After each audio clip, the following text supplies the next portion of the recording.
Very good afternoon, everyone. Thank you for joining us at Gaming Week, powered by Akamai Technologies. During the lockdown, gaming emerged as one of the industries that witnessed huge growth. Understanding its potential, we at Gaming Week will try to understand the past, the present, and the road ahead. During the week, we'll be joined by top names in the gaming fraternity. To begin with, I would like to thank our sponsors, powered by partner, Akamai Technologies. Now introducing you to the moderator of the session, Ashwini Gangal, Executive Editor, afaqs. Once again, thank you everyone. Over to you, Ashwini. Thanks, Debashish. Hi, everybody. Hi, audience. Thank you for being here. Welcome to Gaming Week. So, starting today and over the next few days, we plan to have a series of intense, lively discussions with some of the best names in the online gaming fraternity. Now, it's an industry that got a huge fillip over the last 10 months. Some of us read books with nothing else to do. Some of us listened to music. Some of us binge watched TV shows and movies, and some of us took to online shopping and bought things we both need and don't need at all. But a lot of us took to online gaming. So this conference is for you guys, it's for the gamers. Now, within gaming, we're here today laser focused on fantasy sports gaming specifically, which by definition and by design is tied to live sports. So the t-shirt version of it is the performance, the actual real-time on-field performance of sports persons is directly linked with the points one scores on fantasy gaming platforms, and these points can then be converted to real money. So as a friend of mine was putting it earlier today, when I spoke to him about this, he said, this is the Asli Kaun Banega Crorepati, the daily show. And I have with me a panel of professionals who represent some of the hottest brands in the space. So we have Aman from Jungly Games, Nitish from My Team 11, Naman from Mobile Premier League, Yogendra from 11 Sixes. We also have with us Mitesh from Akamai Technologies to bring in the tech aspect of the business. Now, before I pass the baton to my stellar panel, I just want to mention that online fantasy gaming is thriving, it's promising, it's only poised to grow, but it's also under tremendous pressure from different sides. So it has caught the fancy of more than just its 10 crore plus users. It is being scrutinized by a bunch of other bodies as well, by top courts of the country, by state governments, by the good folks at the Department of Consumer Affairs, by the Advertising Standards Council of India, the Ministry of Information and Broadcasting, Niti Aayog. So just want to say that it's at present, it's caught in this gray zone, this gray regulatory zone, which is like the overlap of the black of chance and the white of skill. So now that we've said hello to the elephant in the room, I'll pass the baton to my panelists and invite them to give their brief opening remarks. Just take a minute, just a minute each, and put a number to how many users you have on your platform currently, so we know how big you are. And also name the different sports that one can play on your platform, the different fantasy sports games that one can indulge in. So we'll start with you, Naman. Naman, MPL was in the news recently for raising $95 million, and the valuation of MPL has now gone to a whopping $945 million. So I'm going to start with you. Please give your opening remarks. Hey, thanks for having me here. So we are Mobile Premier League, one of the largest gaming platforms in India. In terms of the sheer numbers, we have north of 70 million users now on the platform. In terms of fantasy itself, we do see a traction of close to about 20 to 25 million users, who are kind of uniquely logged into the platform. And of course, we have other categories as well. The options that users get in fantasy ranges from, of course, cricket to football to baseball to basketball, kabaddi.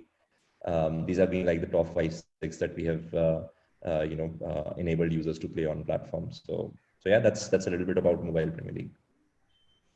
Okay, great. Nitish, why don't you go next? Sure. That's hard to follow though. My Team 11 is one of the oldest fantasy sports platform in India. I think we were launched in 2016.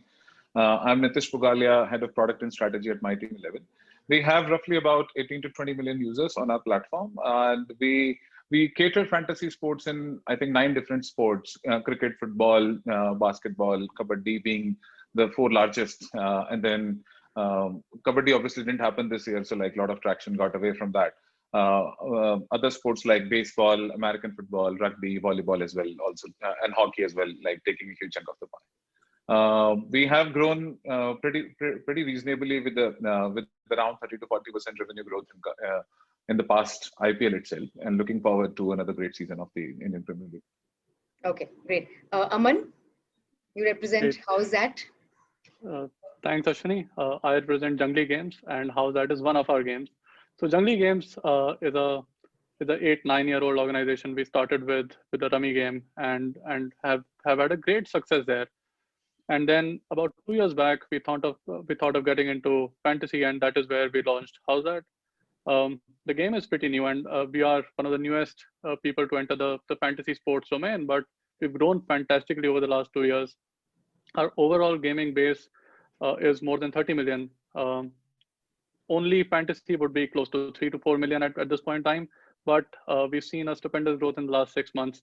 At this point in time, we offer cricket, football, kabaddi, have the ability to offer all sports, but are focusing on 2-3 key sports at this point in time for our consumers. Thanks.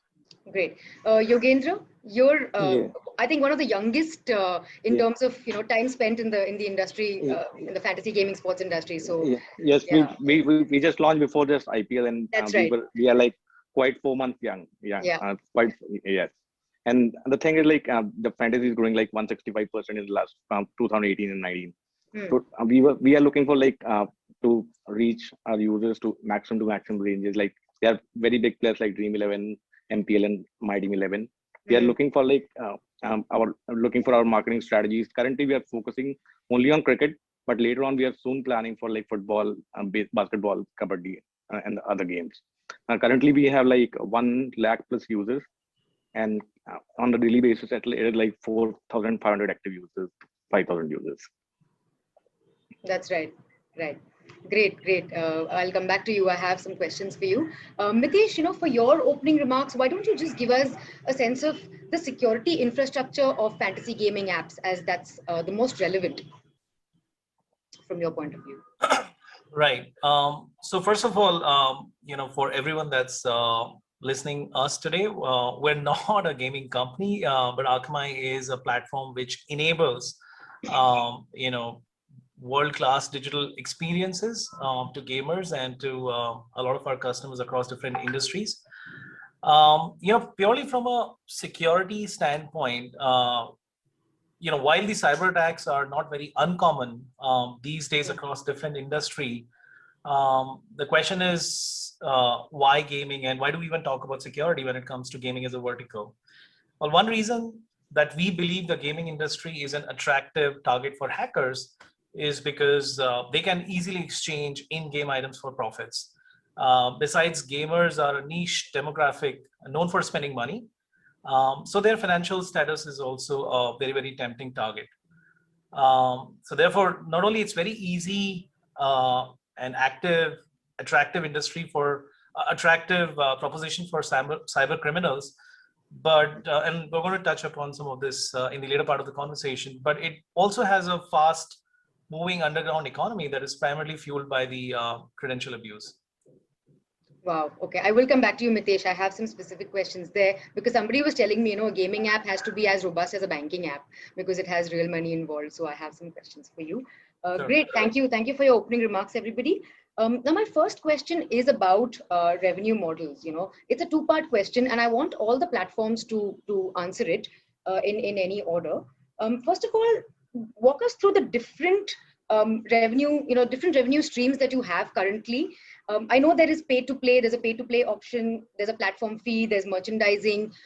That's one. So just walk us through what's there at the moment. And the second part of it, which is actually the more important one, is advertising revenue. So, after having covered this advertising and marketing space for a while, the maths is very simple, that brand marketers want to go where there is a dedicated audience. And with gaming apps, the time spent is high, the fingertips are there, the eyeballs are there. It's a very involved audience.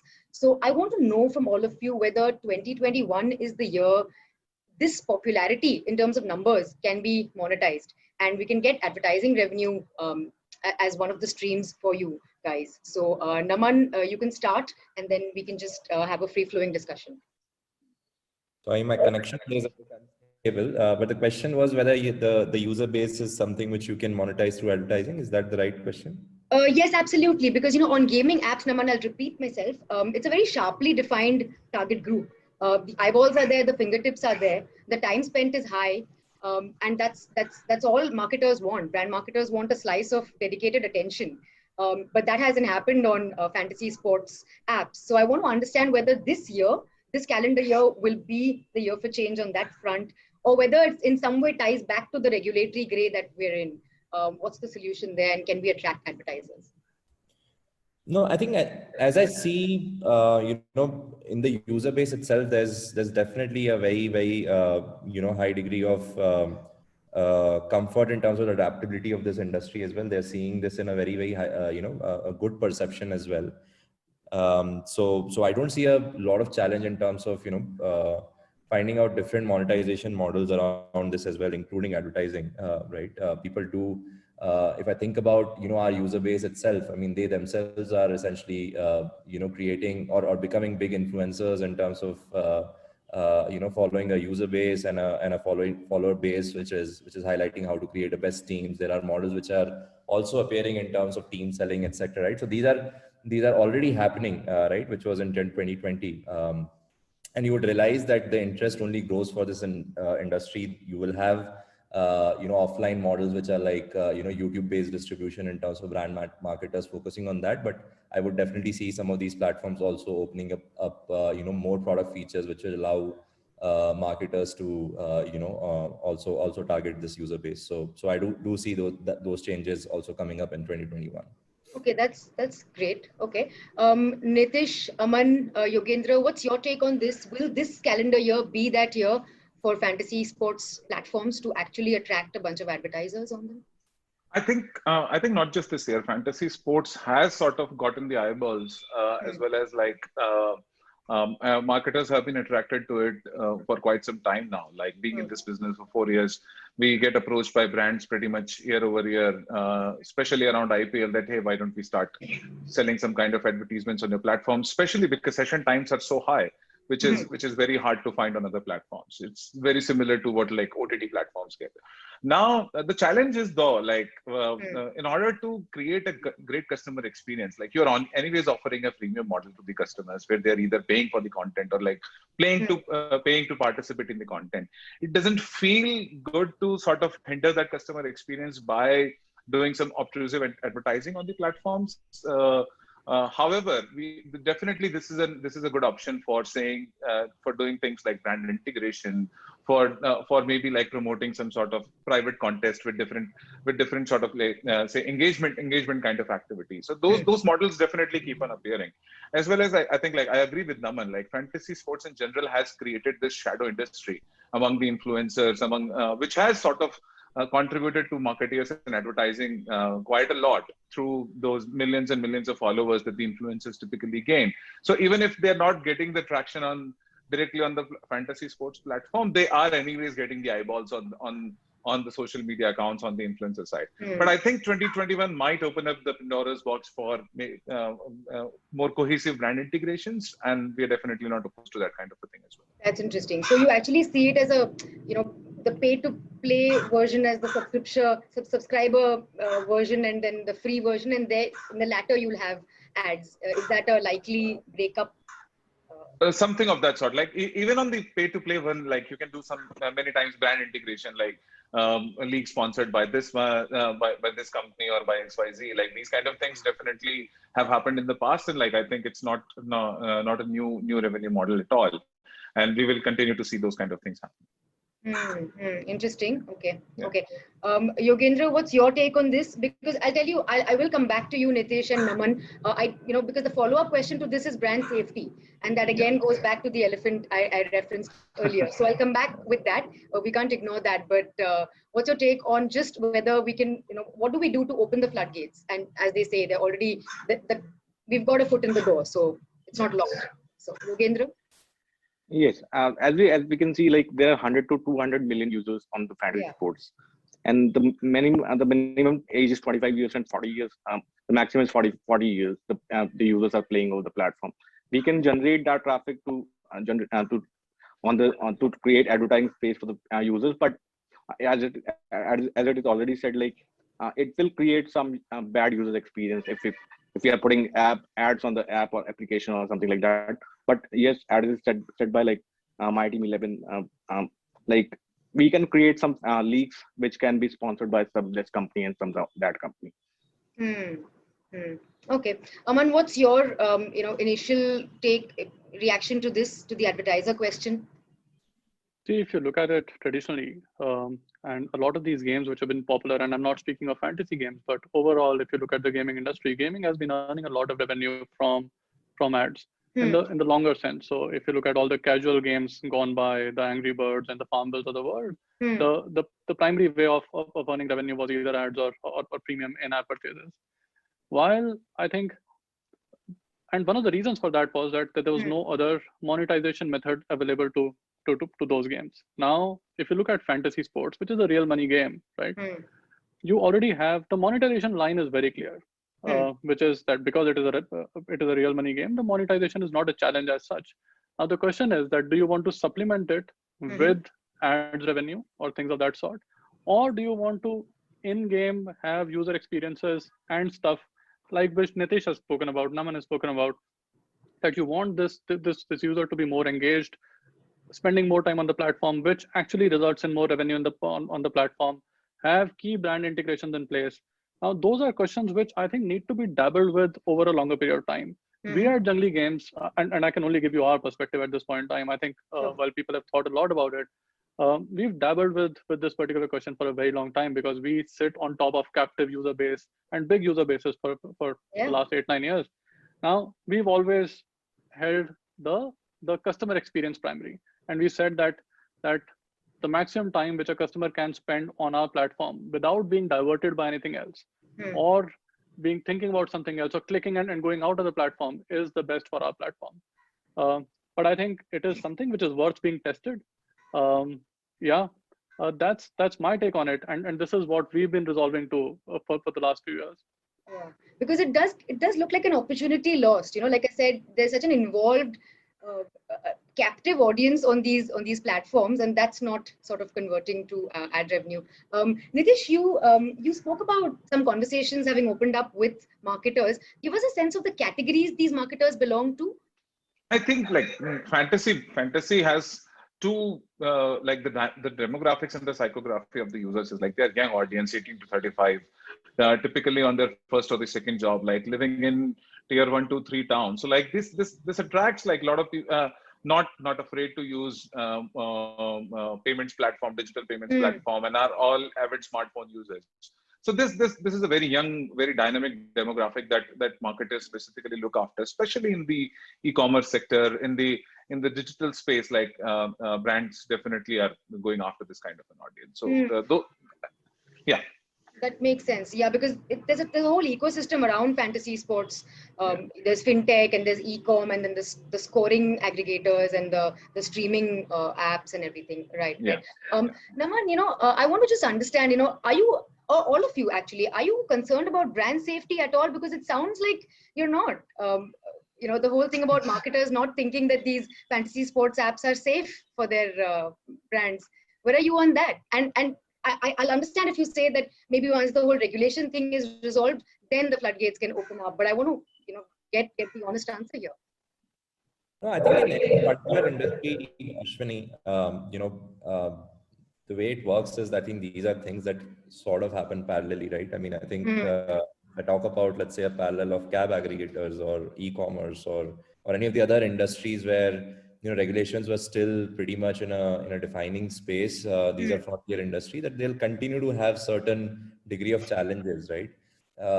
I mean, if it's up to us as of course like the industry itself, and also some of the ancillary folks around the marketing side of things, whether to take it as a complete no, and then kind of make a trade-off on the opportunity, or actually start engaging, right? Start engaging and doing some experiments which actually like will give you like dividends probably a few quarters later.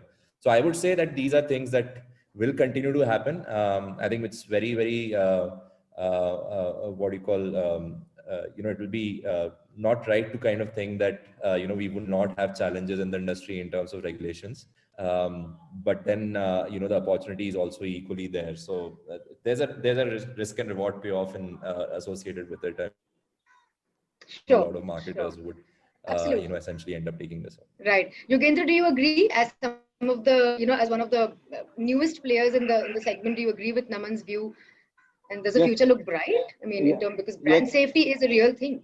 Yes, you can see like every brand is conscious for brand safety, and the other thing, like if you see fantasy sports, like in US, it was like in 2019 it was like around like $1 billion, and the industry was increased to $7.8 billion in 2020. And like if you see in India, it was like 6,500 crores in 2019, and it is expected to grow to like 19,000 crores in 2022. So I think regulations will be there. It is there in every industry, but we are focused on our like marketing strategies and the things. And user retention is the most important thing. Sure. So Aman, Nitish, do you agree that these are teething problems, or hand on heart, do you worry about this stuff?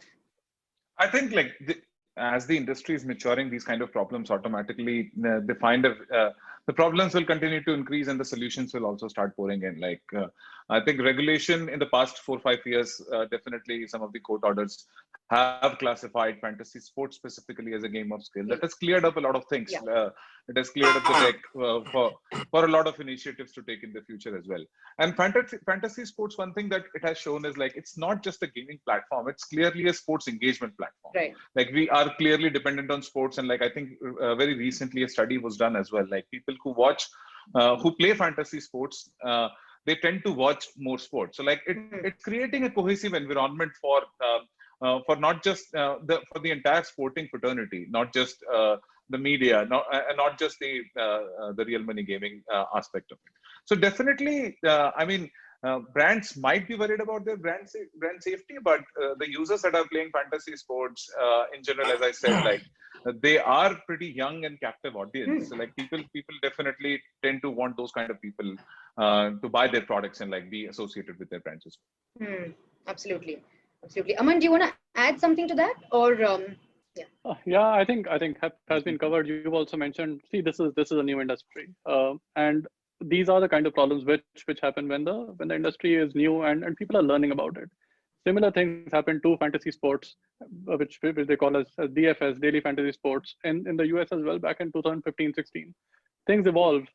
I think governments, regulators, all of them learn about how things are operating, and I think these things do stabilize over a longer period of time. This is what we're expecting is going to happen here as well. Yeah. So I think in a nutshell, while everybody has spoken about this, totally concur with that. Okay, fantastic. Great. Now, before I go to the platforms with my next question, I want to bring Mitesh in here. Mitesh, tell us, just bring up the security aspect in some detail and expound on the point you made in your opening comment. Specifically, how secure are Indian fantasy gaming apps? What are the vulnerabilities, and what should the CTOs worry about?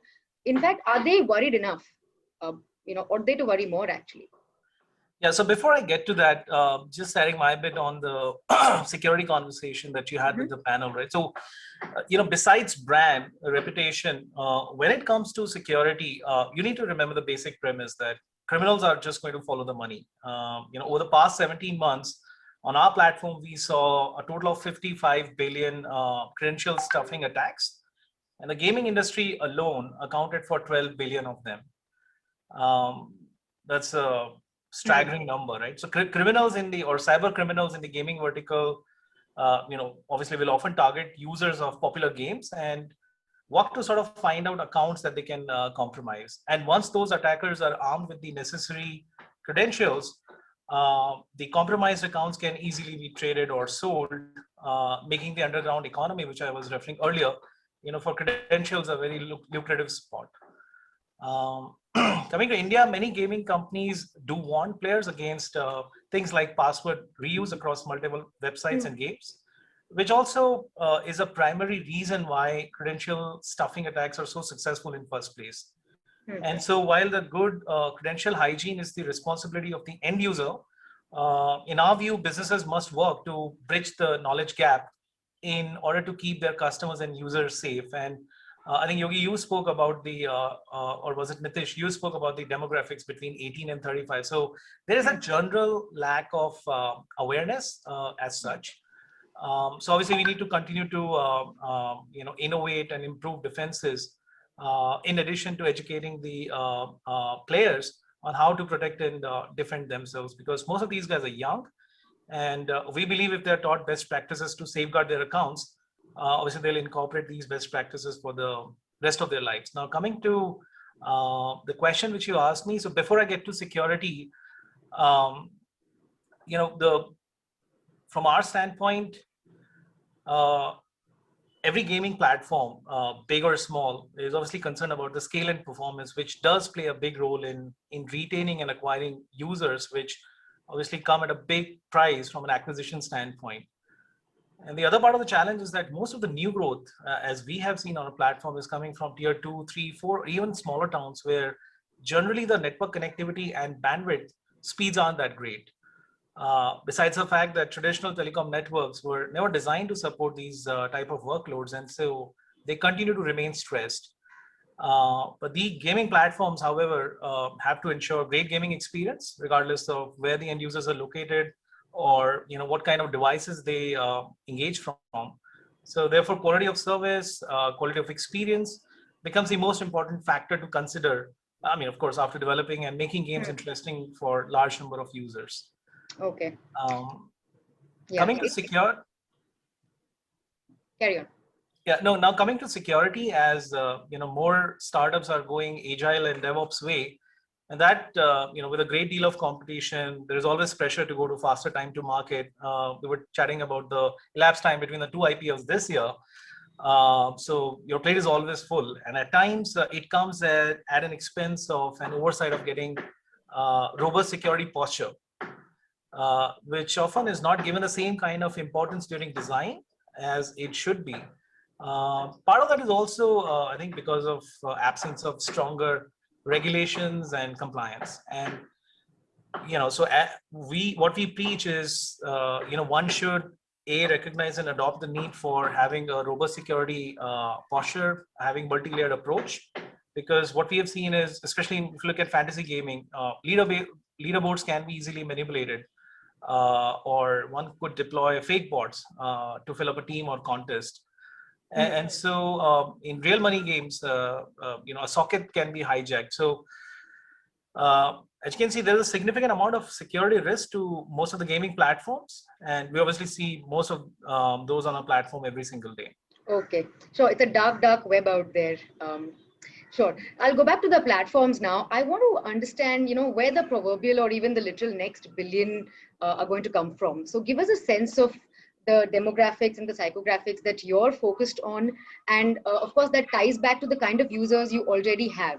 So give us a sense of where the bulk of your users come from, age, profession, gender, and what the next billion is going to look like. Naman, Nitish, anybody? I can go. So yeah, like as I said earlier, like generally the demographic of the fantasy sports user is pretty young. We definitely have been looking to expand that as well, and it's predominantly male as well. Like, so we are definitely trying. We have been working very hard to engage the female audiences as well. How to interact with them. One of the things that we saw very recently, I think, just before COVID hit, in the T20 World Cup final where India played Australia, the Women's World Cup. We saw one of the highest participation on the platform that even surpassed some of the international fixtures that were live at that time. So like that shows that there is clearly interest, and the demographics for that particular game was highly skewed in favor of females as well. I think females definitely is one of the demographics that you need to start tapping. Tier 2 and tier 3 towns, especially with the games like kabaddi and volleyball, they have a huge potential of getting those users. And I think I was reading somewhere a Kho league might be coming up as well. So like these are sports which are played by every Indians across the India, and people are very familiar with them. Look at the popularity that kabaddi garnered. Unfortunately, the league could not happen in the past year, but we are very much looking forward to that happening. So those are the places where we definitely see lot of traction coming up. We are constantly seeing that the broadband and smartphones penetrations are increasing year over year, 10%. Digital payments are increasing; they are on the high rise. So like these are the places where we are essentially looking at, as well as targeting to gain the next chunk of user base. Okay, yeah, I read the KPMG report, and that keeps saying hinterland, and of course that's a 2019 report. It doesn't include the IPL that just happened. So it's better to hear it from you guys. So Aman, Naman, Yogendra, what's your current user base like, and where's the next batch going to come from? So I think it remains same or similar for all of us. That fantasy specifically, unlike a lot of other games, right? So if you see a lot of casual games, and I keep going back to them because the likes of Candy Crush, the likes of Farmville, garnered a lot of male female split. The female percentages there were pretty good as well. I think real money games so far have not attracted that kind of penetration from women. That remains an untapped area, and I think as sports in general, and what is happening right now is that sports, from cricket to kabaddi to now football, the kind of focus which is going in, we'll see a lot of potential in the women's segment as well. The other thing is that while I've worked in e-commerce also in the past, the kind of penetration which I see games having in the smaller towns in tier 2, 3 and below is much ahead of where normally e-commerce is, because see, e-commerce depends a lot on logistics and a lot of those things as well, where gaming does not depend on any of that. In gaming, you only require a smartphone and an internet connection. You can be in an area which is logistically far from the farthest courier delivery, right? Or it can be far from Netflix or DTH or whatever, right? The kind of entertainment which you can have on a phone with games is a lot more. So I see a lot more penetration in comparison to e-commerce as well in gaming in tier 2 and 3.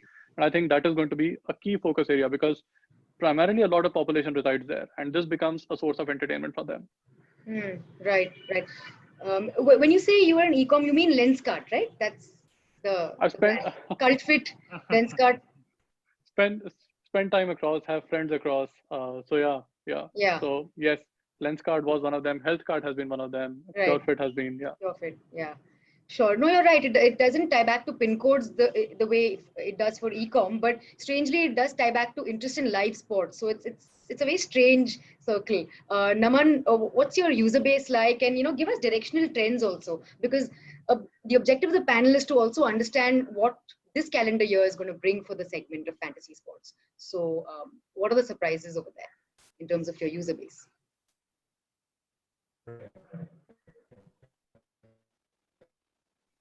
I think there's a connectivity problem with Naman.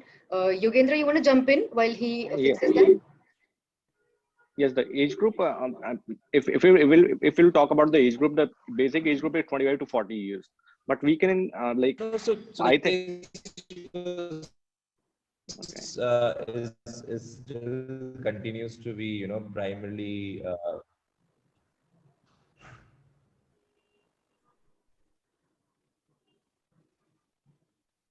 Naman, we can't hear you. If you can hear this. I can. I think there is some connectivity. Yeah. Can you hear me? I can hear you now. Yes. Please go ahead. Yeah. So essentially, I think see, the user base, which dear panelist highlighted, is not fundamentally different for MPL as well. It's largely males 18 to 35. pretty spread, I would say, and primarily because from an app perspective, we were actually a tier 2, tier 3 app first, and then now kind of branching more into SEC, SEC A, SEC B. So we do have a more higher proportion of tier 2, tier 3, but that's a segment that will continue to grow even further, as what's slightly highlighted as well.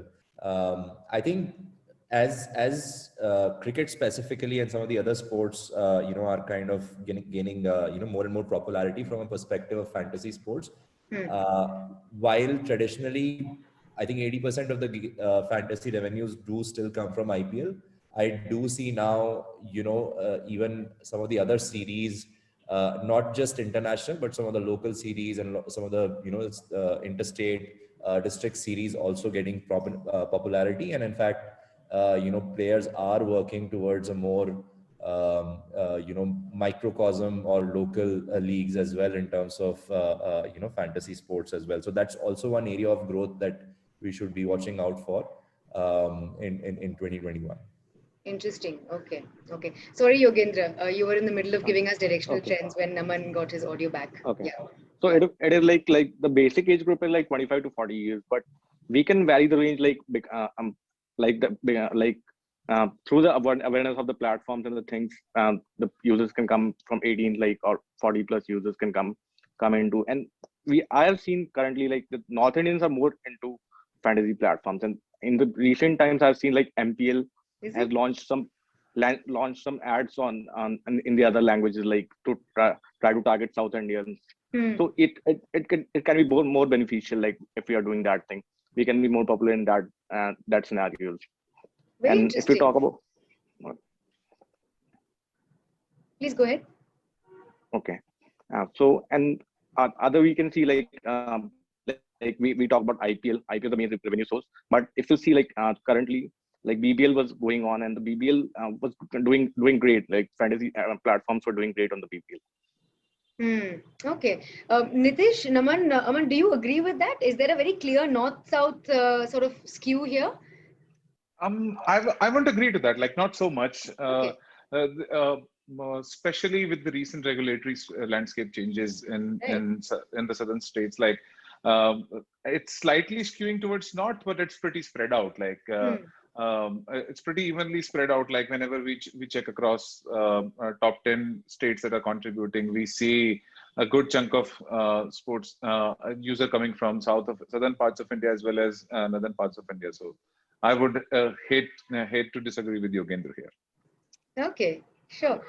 Similar, Aman, do you see a skew like Yogendra does? No, or no? Don't. So there are states which show more promise, and there are states which show less promise. But they are, for us at least, they're not distinguished by either language or geography as such. There is hard to draw a pattern in this one that it's north versus south or any of that. So we've seen, I think, the amount of skew between states and the amount of variance we see in revenue data is also very, very minimal. Yeah, it's mostly spread out in my opinion. Okay. Naman, what about you? Do you see a statewide skew, and specifically like a north-south regional skew that some of us do and some of us don't, clearly on the panel? No, I think it definitely depends on the campaigns you run. So that might be the reason. In fact, for us as well, when we initially started, we were a very, very north skewed kind of a company, and we did have a skew towards the user base, which was fairly North Indian. But I think we have experienced penetration on the South Indian market as well. Fantasy specifically is not really a state specific phenomena. There can be other real money games that have their own skewness in terms of states, but fantasy is pretty countrywide. Okay. Now, my next question may not be entirely fair to ask you, but even so, humor me, is there an overdependence on cricket? Because I understand fantasy sports by definition is built to mirror, society in a sense. If there's interest around other sports, sure, people will indulge in fantasy sports over there. But is there an overdependence? Is that okay? And is there something to be fixed over here? It's a function of popularity of sports, right? I mean, that doesn't fundamentally change for even India, right? If you think about the international sort of players, FanDuel, DraftKings, etc. in US, they are also pretty much skewed towards American football and baseball, right? So those kind of popularity, it will depend on what sports are popular. One of the good points though is that we do see a lot of traction coming in local sports like kabaddi as well, right? So I think it's not going to entirely change the skew. Cricket will still kind of remain the dominant sports for fantasy, but we do see sort of good green shoots in the likes of kabaddi and football as well, which can start making a difference pretty soon. Right. Nitish, yeah, sorry. Sorry, I was just continuing from where Naman left. Let's see, if you look at and if you compare yourself to the US, sports like basketball, American football, baseball, and all of these sports share a decent penetration. With India, the problem which we see right now is that the cricket has the most amount of penetration, and the next or the second team sport which could there be at this point in time is either kabaddi, hockey, or football, right? And if you compare the trends to cricket, that is something which is a little skewed towards cricket. Right. And the proportion which cricket enjoys at this point in time is very, very different. But what we also see is that in the last few years itself, kabaddi has taken a good leap. There is a good possibility that over the next 5 to 10 years, I think football is going to stream well into India. So if that's a focus overall demographically, if these things change and more sports take some bit of a time, I think there is a possibility that we have a share going away from cricket. But frankly, the amount of popularity which cricket enjoys in India is much more than the popularity combined of baseball, basketball, and American football combined in the US. With the amount of population we have and the popularity of cricket, right? That's a boon as well, and some amount of curse as well, in my opinion. Right. Now, guys, because we started 4-5 minutes late, I'm going to allow myself one last question, and I'll kind of roll that into your closing remarks. I want to just understand from all of you, what does the fantasy sports gaming segment need? If you had a magic wand, what would you do? What do we need? It's got the top names, the top endorsers, it's got funding, it's got a lot of investment, it's got a lot of advertising, all that is on point, but it's got the users. So what is that one thing the segment needs in 2021? Nitish, jump in here as well, please. Yeah, I would say a regulation definitely would not be a very far-fetched idea at this point of time, because the way we are seeing differentiation between different online games as well as fantasy sports, there is a very clear, as I earlier highlighted as well, fantasy sports is more of a sports engagement activity than being just an online game. And I'll also basically cue that with with what is beyond cricket. As we see, kabaddi has grown leaps and bounds, especially after fantasy sports started coming into the picture. We have seen tremendous traction in football matches when Sunil Chhetri plays, or when people who are ardent NBA fans, they create teams at odd hours. They get up at 3 a.m. in the morning and they create teams for participating in those basketball contests. So there is a clear distinction between the sports as well as the sports engagement side. So definitely a regulation will be very, very helpful where it provides a sort of a framework, all in terms of the operation, if a licensing is required, in terms of licensing, in terms of taxation, in terms of responsible gaming, and setting up a clear guidance that this is how you operate a fantasy sports business, and these are the rules and regulations to follow by. I think that is something that is missing. Interesting. Okay. What about the rest? Mitesh, Yogendra? I have I think what fantasy does not need for sure in the next year is a virus and ban of live sports. So as far as that stays away and the live sports are on, I think the game is on. That's well put. Having said that, I think, and I was just basically, seeing a few Q&As also which came, and there was a lot of interest in terms of esports fantasy as well. That actually is, by the way, a very, very good growing segment in US itself, right? It'll be quite interesting to kind of see how in India also, because I think that's something which can be compared to live sports are very much like an year-round phenomena. So maybe I think, yeah, I mean, good for the industry if, we also come together in India and create some kind of esports fantasy leagues as well, right? So I think that's another area which I would say, to look out for. That's a good point. Yeah. Yeah, and if I can add to that, Of course. Nitish spoke about the need for compliance and regulations. Well, the good news is that you always look for those inflection points, and I think the good news is that insofar as esports is concerned, it's now included as a medal sport in the Asian Games to be held in China in 2022, and I hope by then we have got everyone vaccinated, so there are no cancellations. So that of course, government is also looking at it pretty closely, and hopefully, the federation comes up with enough support to to push government to come up with some regulations around it. From where we see, obviously, we would still be the underlying technology enabler. What obviously makes us unique is we already have the experience of working with the global gaming giants. So, obviously, there are a lot of best practices that reside within the team locally to support gaming startups in India. And secondly, from the network and capacity standpoint, as we run one of the largest content delivery network and are present not only in the metros, but also have a wide coverage across tier 2, 3 and smaller towns. So we're very well positioned to support the gaming traffic. The last bit, which I would say is, from a go-to-market standpoint, we have dedicated focus and teams on helping gaming startups in India, where we also run a gaming accelerator program. So I welcome everyone who joined us today to reach us and obviously make use of the same and learn best practices from the same team that supports gaming giants within Asia Pacific and across the globe. Great. Yogendra, your closing remark, what does the segment need? Maybe just better PR, right? Yeah, I think there are so many platforms are coming up. And there's a huge competition in the fantasy sports. So I think the user attention is the more important. Like, users are playing on Dream 11 2 and Might 11. On the same time, they are playing on 4 or 5 platforms at the same time. So I think the user attention is the most important thing in this field. And Yeah. as we can see in US, like US football is more important, and in Europe, soccer is doing well in fantasy sports. So like in India, cricket is doing good right now, but leagues are coming up for football and hockey and the things. So it will be more beneficial for us at the later time. Great. I'm so glad everyone said different things, from regulation to user attention. That was wonderful. Yeah. And Naman, thank you for looking at the questions. And I'm sorry, audience, I didn't get time to, look at all the questions, but that's all we have time for.